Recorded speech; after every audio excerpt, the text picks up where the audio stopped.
Example 2, the length of an outdoor lacrosse field is 10 meters less than twice the width. The area of the field is 6,600 meters squared. Determine the dimensions of an outdoor lacrosse field. So we're going to use that formula for length. Area is length times width because we've got a rectangular field. Now, we've got a comparison of the length from the width. So we're going to use the variables W is equal to width. Sometimes I use just X and Y here as well, or X rather. Then for the length, we're going to write that in terms of width. So it says here the length is 10 meters less than twice the width. So we would have 2 times the width minus 10. So 2W minus 10.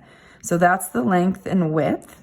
So I'm going to write, I like to put the width out front just because then it looks a little bit easier when we're multiplying. So we're going to multiply those together and that equals the area. Now the area isn't the A variable anymore because we know the area is this value right here, 6,600.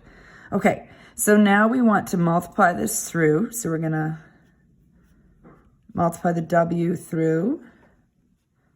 And then I'm going to set the equation equal to 0. So I'm going to move this over to the other side. So you're always wanting your equations equal to 0 when you're solving. So that changes the sign to negative here, of course. And now we're going to factor. I can factor out a GCF of 2 because those are all even numbers. So that'll help. Now, this is a larger number to factor, so you can certainly use a calculator to help you find numbers that multiply to 3,300 and add to -5.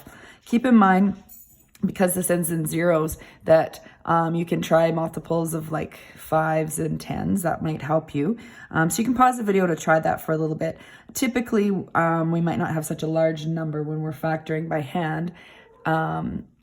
But if we do have that number, I am going to show you in the next few lessons some strategies for different methods. So sometimes factoring, if the numbers get too large, we have other methods. So in the meantime, pause the video if you haven't done so, give this a try for a minute or so, then you can come back and see what it is.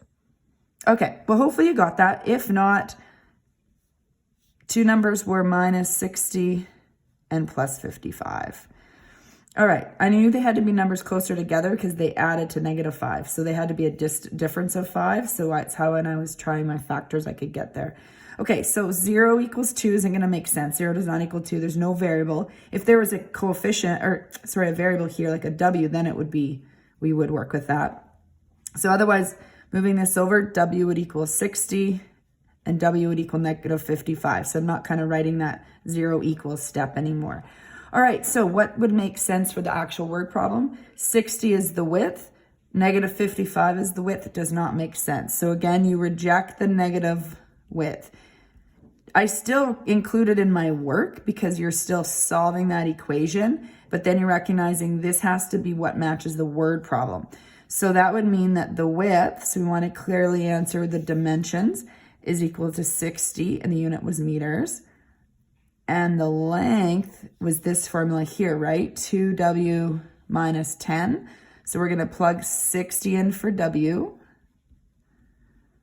So we're going to get 120 minus 10. So we're going to get 110 meters. So there's my length and my width. Okay. If you wanted to do a quick check, just even in your head, we'll just write down a little check here.